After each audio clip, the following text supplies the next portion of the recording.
व्याख्यामुद्रां करसरसिजैः पुस्तकं शङ्खचक्रे बिभ्रद्भिन्नस्फटिकरुचिरे पुण्डरीके निषण्णः अम्लानश्रीरमृतविशदैरंशभिप्लावयन् मामाविर्भूयादनकमहिमा मानसे वागधीश।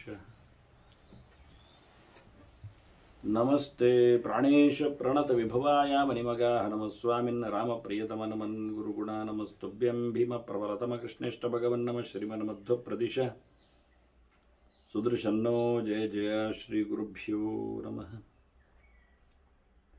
नारायणं सुरगुरुं जगदेकनाथं भक्तप्रियं सकललोकनमस्कृतं च त्रैगुण्यवर्जितमजं विभुमाद्यमीशं वन्दे भवग्रम् अमरासुरसिद्धवन्द्यं नारायणं नमस्कृत्य नरं चैव नरोत्तमं देवीं सरस्वतीं व्यासं ततो जयमुदीरये। ವೇದವ್ಯಾಸರ ಮಹಾಭಾರತದ ಚಿಂತಕರಿಗೆ ವಂದನೆಗಳು. ಶಾಂತಿ ಪರ್ವದ 261ನೆಯ ಪ್ರವಚನ. ಜಪದ ಅನುಷ್ಠಾನದ ಬಗ್ಗೆ ವಿಶೇಷವಾದ ಮಾಹಿತಿಯನ್ನು ಧರ್ಮರಾಜ ಕೇಳಿದ್ದಕ್ಕೆ ಧರ್ಮರಾಜನಿಗೆ ಭೀಷ್ಮಾಚಾರ್ಯರು ಕೆಲವು ಚಿಂತನೆಗಳನ್ನು ಕೊಡುತ್ತಾರೆ. ಮುಖ್ಯವಾಗಿ ಜಪದ ಲಕ್ಷಣ ಅಂದರೆ ಅದರ ಪ್ರಕಾರ ಹೇಗಿರಬೇಕು, ಒಬ್ಬ ಜಪ ಮಾಡುವವನಲ್ಲಿ ಅಂತಹ ಗುಣಗಳು ಬಂದಿರಬೇಕು ಎನ್ನುವುದನ್ನು ಹೇಳುತ್ತಾ, ಮುಖ್ಯವಾಗಿ ಮನಸ್ಸಿನ ಸಮಾಧಾನ ಮಂತ್ರಚಿಂತನೆಗಾಗಿ ಮುಖ್ಯ. ಮನಸ್ಸಮಾಧಿರೇವಾತ್ರ ತಥಾ ಇಂದ್ರಿಯ ಜಯ ಸ್ಮೃತಃ. ಮತ್ತು ಭಗವಂತನೆಡೆಗೆ ತನ್ನ ಮನಸ್ಸು ಓಡುವ ನೆಲೆಯಲ್ಲಿ ಹೊರಗಿನ ಯಾವುದೇ ಇಂದ್ರಿಯಗಳ ವ್ಯಾಪಾರಗಳು ಇಲ್ಲದಂತೆ ಮಾಡಿಕೊಳ್ಳುವ ಕ್ರಮ. ವಿಶೇಷವಾಗಿ ಮಂತ್ರಗತನಾದ ವಾಚ್ಯನಾಗಿ ನಿಲ್ಲುಗೊಂಡ ದೇವರೆಡೆಗೆ ಮನಸ್ಸನ್ನು ಹರಿಯ ಬಿಡುವಂಥದ್ದು ಬೇಕಿದೆ ಅಂತ.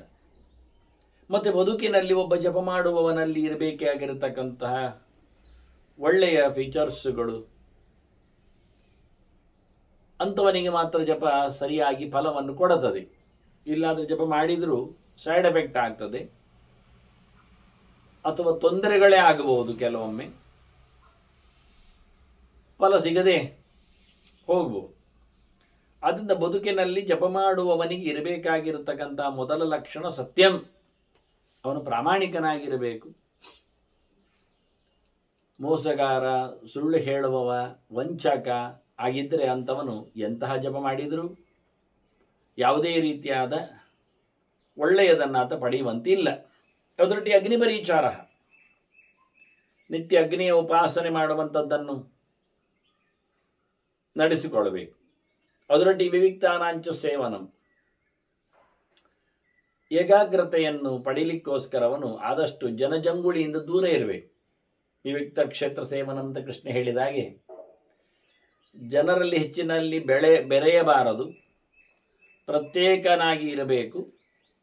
ಜಪ ಕಾಲದಲ್ಲಿ ಮಾತ್ರ ಸತ್ಯ ಹೇಳಬೇಕು ಅಂದೇನೋ ಅರ್ಥ ಅಲ್ಲ ಇದು. ಹೇಗೋ ಹಾಗೆ ಹೆಚ್ಚು ಸಂಬಂಧಗಳಿಗೆ, ಹೆಚ್ಚು ಸಹವಾಸಗಳಿಗೆ ಅಂತ ಬೀಳಬಾರದು.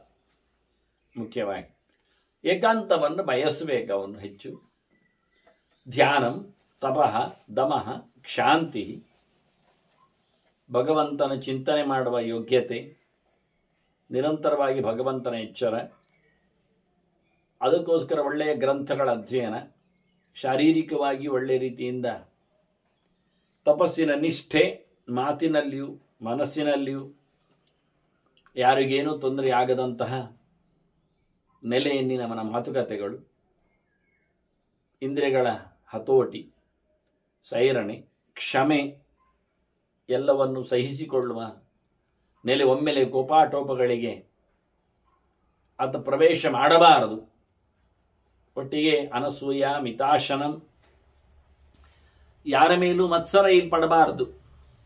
ಯಾರೋ ಏನೋ ಸಿದ್ಧಿಯನ್ನು, ಏನೋ ಮುಂದೆಯನ್ನೋ ಹೆಸರನ್ನು ಪಡೆದಾಗ ಅವರ ಮೇಲೆ ಈತನಿಗೆ ಗರ್ವ, ಇನ್ಯಾವುದೋ ರೀತಿಯಾದಂತಹ ಈರ್ಷ್ಯೆಗಳು ಬಂದರೆ ಇವನ ಜಪತಪ ಅನುಷ್ಠಾನಗಳೆಲ್ಲ ನುಚ್ಚು ನೂರಾಗ್ತವೆ. ಹಾಗೆ ಮಿತಾಶನಂ, ಕಮ್ಮಿ ತಿನ್ನಬೇಕು. ಜಪ ಮಾಡುವವ ಹೆಚ್ಚು ತಿನ್ನಲಿಕ್ಕೆ ಹೋದರೆ ಭೋಗ ಲಾಲಸೆಯಿಂದಾಗಿ ಅವನಿಗೆ ಮನಸ್ಸು ಹಗುರವಾಗಿರುವುದಿಲ್ಲ. ದೇಹದ ಮೇಲೆ ಆತನಿಗೆ ಭಾರ ಅನಿಸಿಕೊಂಡು ಆತ ಭೋಗದೆಡೆಗೆ ಮತ್ತೆ ವಾಲಬಹುದು. ಹೀಗಾಗಿ ಇದು ಶರೀರದ ತಪಸ್ಸಿನಲ್ಲಿಯೂ ಸೇರಿಕೊಳ್ಳುತ್ತದೆ ಒಂದು ದೃಷ್ಟಿಯಿಂದ. ಆದರೂ ಮಗದೊಮ್ಮೆ ಹೇಳುವ ಕ್ರಮ, ಅವರು ಯಾವತ್ತೂ ಅಂತಹ ರೀತಿಯಲ್ಲಿ ಆತ ಹಿತಮಿತವಾದದ್ದನ್ನೇ, ಶಾಸ್ತ್ರದಲ್ಲಿ ತಿಳಿಸಲ್ಪಟ್ಟದ್ದನ್ನೇ, ಭಗವತ್ ಸಮರ್ಪಣೆಯಾದ್ದನ್ನೇ, ಸಾತ್ವಿಕವಾದ ಆಹಾರವನ್ನೇ ಉಪಯೋಗಿಸಿಕೊಳ್ಳಬೇಕೆನ್ನುವ ನೆಲೆಯಲ್ಲಿ ಮತ್ತೆ ಅದನ್ನು ತಿಳಿಸಿಕೊಡುತ್ತಾರೆ. ಮತ್ತೆ ವಿಷಯ ಪ್ರತಿ ಸಂಹಾರ, ದಮದ ಬಗ್ಗೆ, ಇಂದ್ರಿಯ ನಿಗ್ರಹ ಬಗ್ಗೆ ಹೇಳಿದ್ರು, ವಿಷಯಗಳ ಲೋಲುಪನಾಗಿಲ್ಲದೆ ಯಾವುದೋ ಕೆಲವನ್ನು ನೋಡಬೇಕು ಅಂತ, ಯಾವುದೋ ಮುಟ್ಟಬೇಕು ಅಂತ, ಏನೋ ತಿನ್ನಬೇಕು ಅಂತ, ಯಾವುದೋ ಮೂಸಬೇಕು ಅಂತ, ವಿಹರಿಸಬೇಕು ಅಂತ, ಎಲ್ಲೋ ತಿರುಗಬೇಕು ಅಂತ, ಇದು ಯಾವುದೇ ಚಾಪಲಗಳಿಗೆ ಆತ ಹೆಚ್ಚು ಹೋಗಬಾರದು. ಇದು ಒಂದರ ಒಂದು ಇನ್ಸರ್ಟ್ ಆಗುವಂತೆ, ಸೇರಿಕೊಳ್ಳುವಂತೆ.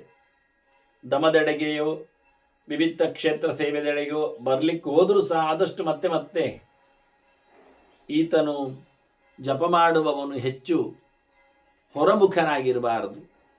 ಮಿತ ಜಲಪಃ ತಥಾ ಶಮಃ, ಮುಖ್ಯವಾಗಿ ಒಂದು ಹೇಳುತ್ತಾರೆ, ಕಮ್ಮಿ ಮಾತಾಡಬೇಕು ಅಂತ.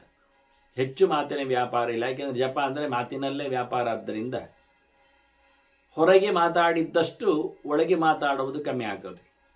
ಅಂದರೆ ದೇವರಲ್ಲಿ ಮಾತಾಡುವುದು ಕಮ್ಮಿ ಆಗ್ತದೆ, ಜನರಲ್ಲಿ ಮಾತಾಡುವುದು ಹೆಚ್ಚಾಗ್ತದೆ. ಅದನ್ನು ಜಪ ಮಾಡುವವನು ಹೊರಗಿನವರಲ್ಲಿ ಹೆಚ್ಚು ಸಂಪರ್ಕವನ್ನು ವಹಿಸಿಕೊಳ್ಳಿಕ್ಕಿಲ್ಲ. ಆದ್ದರಿಂದ ಮೌನ ಹೆಚ್ಚು ಮಾಡಬೇಕಾಗ್ತದೆ. ಆದ ಮಂತ್ರಗಳು ಹೆಚ್ಚು ಮುಂದುವರಿತಾವೆ, ಮನಸಾರೆ ಅದರ ಚಿಂತನೆಗಳು ಸಾಗ್ತಾವೆ. ಇಲ್ಲಾದರೆ ಮಧ್ಯೆಯಲ್ಲಿ ವಿಚ್ಛೇದಗಳು, ಬ್ರೇಕ್ ಬರ್ತದೆ. ಅದರಿಂದ ಭಗವಂತನಲ್ಲೇ ಆತ ಮನಸ್ಸನ್ನು ನೆಡಲೋ ಸುಖನಾಗಿ ಆದಷ್ಟು ಕಡಿಮೆ ಮಾತುಗಳು, ದೀರ್ಘ ಇಲ್ಲದೆ ಪದಗಳು ಕಡಿಮೆಯಾಗಿರುವಂತೆ ಇದಿಷ್ಟೆಲ್ಲ ಧರ್ಮ ಜಪವನ್ನು ಹೆಚ್ಚು ಮಾಡಿಸ್ತದೆ, ಒಳ್ಳೆಯದು ಮಾಡಿಸ್ತದೆ. ಇದು ಜಪಕ್ಕೆ ಅನುಕೂಲವಾಗಿರತಕ್ಕಂಥ ಪ್ರವರ್ತಕ ಧರ್ಮಗಳು ಅಂತ ಇದಕ್ಕೆ. ಇನ್ನು ನಿವರ್ತಕಗಳುಂಟು. ಜಪ ಮಾಡುವವರು ಮಾಡಬಾರದ, ಬಿಡಬೇಕಾದಂತಹ ಕೆಲವು ವ್ಯವಸ್ಥೆಗಳಿವೆ.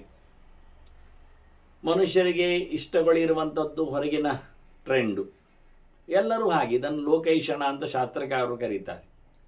ಇನ್ನು ಮನೆ ಮಂದಿಯಲ್ಲಿ ಅವನಿಗೊಂದು ರೀತಿಯ ಬೆಳವಣಿಗೆ, ಅದನ್ನು ಪುತ್ರೈಷಣ ಅಂತ ಕರಿಬಹುದು. ಇನ್ನು ಇದು ವ್ಯವಹಾರಗಳಿಗೋಸ್ಕರ ಬೇಕಾದೊಂದು ದುಡ್ಡು, ಅದಿಲ್ಲದೆ ಆಗುವುದಿಲ್ಲ ಅಂತ ಹೇಳಿಕೊಂಡು ಅದನ್ನು ಮಾಡಿಕೊಂಡಿದ್ದ. ಹೀಗೆ ಇದನ್ನು ಶಾಸ್ತ್ರ ಅದನ್ನು ವಿತ್ತೈಷಣ ಅಂತ ಕರೆದಿದೆ. ಈಶನತ್ರಯ ಅಂತಲೇ ಹೇಳ್ತದೆ. ಆಸೆಗಳ ಮೂರು ಅಂತ, ಮೂರಾ ಬಟ್ಟೆ ಆಸೆಗಳು ಅಂತ. ಜೀವನ ಬದುಕು ಹಾಗೆ ದೇವನನ್ನು ಬಿಟ್ಟಿರತಕ್ಕಂತಹ ತೋರು ಬೆರಳಿನ ಕಥೆ ಅದು. ಮೂರರ ಜೊತೆಯಲ್ಲಿದ್ದಾನೆ ಅಂತ ಅವನು ತನ್ನನ್ನು ತಾನು ದೃಢಪಡಿಸಿಕೊಳ್ಳಿಕ್ಕೆ ದುಡ್ಡನ್ನು ಗಟ್ಟಿ ಮಾಡುತ್ತಾನೆ. ಅದರಿಂದ ಲೋಕವನ್ನು ಬಯಸ್ತಾನೆ ಗೆಲ್ಲಿಕ್ಕೆ. ಶ್ರೀಮಂತ ಅಂದಾಗ ಜನ ಎಲ್ಲ ಉಗೆ ಹೇಳುತ್ತಾರೆ, ಬಾವುಟ ಮೇಲೆ ಮಾಡುತ್ತಾನೆ. ಕೊನೆಗಾಗುವಾಗ ಯೋಚನೆ ಬರ್ತದೆ, ಇದರ ಕಥೆ ಏನು ಅಂತ. ದುಡ್ಡಿನದ್ದು ಜನರಿಗೆ ಕೊಡಲಿಕ್ಕೆ, ಹೊತ್ತುಕೊಂಡ ಎತ್ತಿಕೊಂಡ ಜನರಿಗೆ ಕೊಡಲಿಕ್ಕೆ ಇಷ್ಟ ಆಗುವುದಿಲ್ಲ ಅವನಿಗೆ. ಯಾಕೆಂದರೆ ಅಲ್ಲಿ ಮೋಸಗಾರರು ಕಾಣುತ್ತಾರೆ ಅವನಿಗೆ. ಮತ್ತು ಇಂಥ ಎಲ್ಲರನ್ನು ಹೊತ್ತುಕೊಳ್ತಾರಲ್ಲ, ಅವರೆಲ್ಲ ಚೆಲ್ಲಿ ಹೇಳಿಕೊಂಡು ಇವು ಸ್ವಲ್ಪ ಮೌನ ಆಗ್ತಾನೆ. ಆಗ ಅವರ ಬಗ್ಗೆ ನೋಡಿ, ತಾನು ಉಪಕಾರ ಪಡೆದುಕೊಂಡಾಗ ಜನರನ್ನು ಒಪ್ಪಿಕೊಳ್ಳುತ್ತಾನೆ, ನಂಬಿಬಿಡುತ್ತಾನೆ. ಅವರ ತಲೆ ಮೇಲೆ ಕುಣಿತಾನೆ, ಏರುತ್ತಾನೆ, ಮೆರವಣಿಗೆ ಮಾಡಿಕೊಳ್ಳುತ್ತಾನೆ. ಆದರೆ ಗಂಟು ಬಿಚ್ಚುವಾಗ ಮಾತ್ರ ಇವರಿಗೆಲ್ಲ ಎಲ್ಲರೂ ಕೊಡ್ಬೋದಲ್ಲ, ನಾನೇಕೆ ಕೊಡಬೇಕು, ಉಳಿದವರೆಲ್ಲ ಇದ್ದಾರಲ್ಲ, ಅವರಿಗೂ ಜಯ ಹೇಳ್ತಾರಲ್ಲ, ಇವರು ಬೇರೆ ಕಡೆ ಹೋಗ್ತಾರಲ್ಲ ಅಂತ ಅವರ ಮೇಲೆ ಅಸಡ್ಡೆಯನ್ನು ಕಾಣಿಸಿಕೊಳ್ಳುತ್ತಾನೆ. ಏನೋ ಅಸಮಾಧಾನ ಇರ್ತದೆ.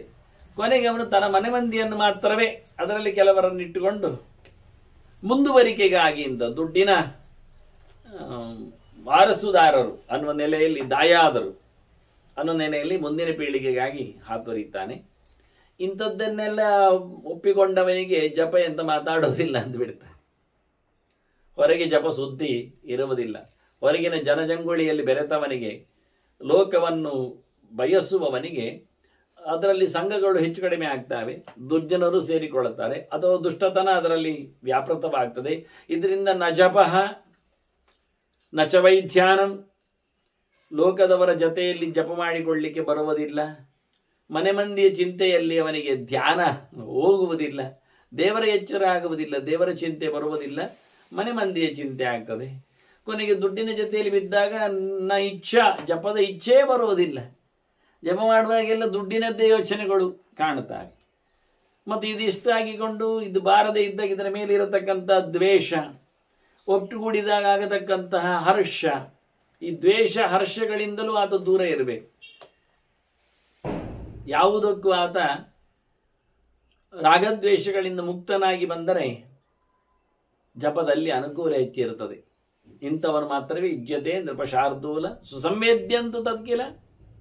ಜಪವನ್ನು ಬಹಳ ಚೆನ್ನಾಗಿ ತಿಳ್ಕೊಳ್ಬೇಕಾಗ್ತದೆ. ತುಂಬ ಸೂಕ್ಷ್ಮವಾದ ಸಂಗತಿಯನ್ನು. ಮನಸ್ಸು ನಿರಂತರವಾಗಿ ಭಗವಂತನ ಚಿಂತನೆಗೋಸ್ಕರ ಒಂದು ಮಾತನ್ನು, ಒಂದು ಮಂತ್ರವನ್ನು, ಒಂದು ಪರಿಸ್ಥಿತಿಯನ್ನು ಮಾಡಿಕೊಂಡಾಗ ಇವೆಲ್ಲ ಮಧ್ಯ ಮಧ್ಯದಲ್ಲಿ ವಿರೋಧಿಗಳಾಗಿ ಅವನನ್ನು ಕಾಡ್ತಾವೆ. ಹಾಗಾಗಿ ಇದನ್ನು ಆಗದಂತೆ ನೋಡಿಕೊಳ್ಳಬೇಕು. ಜಪಂ ಆವರ್ತಯನ್ ನಿತ್ಯನ್ ಜಪನಮಯಿ ಬ್ರಹ್ಮಚಾರಿಕಂ. ಭಗವಂತನ ಚಿಂತನೆಯಲ್ಲಿ ಬ್ರಹ್ಮಚಾರಿಕ ಜಪ, ಭಗವಂತನಡೆಗೆ ಸಾಗುವ ಜಪ. ಕೇವಲ ಅದು ಯಾಂತ್ರಿಕವಾಗಿ ಇರದೆ ಅದನ್ನು ಆವರ್ತನೆಗೊಳಿಸುವಾಗ ಮತ್ತೆ ಮತ್ತೆ ದೇವರ ನಾಮಗಳನ್ನು ಗುಣಚಿಂತನೆಗಳ ಪೂರ್ವಕ ನಡೆಸಿಕೊಡುವಾಗ ಆತ ಭಗವಂತನಲ್ಲಿ ಮನಸ್ಸನ್ನಿಟ್ಟವ ದೇವರೆಡೆಗೆ ಸಾಕ್ತಾನೆ. ತದರ್ಥ ಬುದ್ಧಿಯ ಸಂಯಾತಿ ಮನಸ ಚಾಪಕ ಪರಂ. ದೇವರನ್ನು ಪಡೆಯುವ ಸಾಧ್ಯತೆ ಉಂಟು ಮನಸ್ಸಿನಲ್ಲಿ.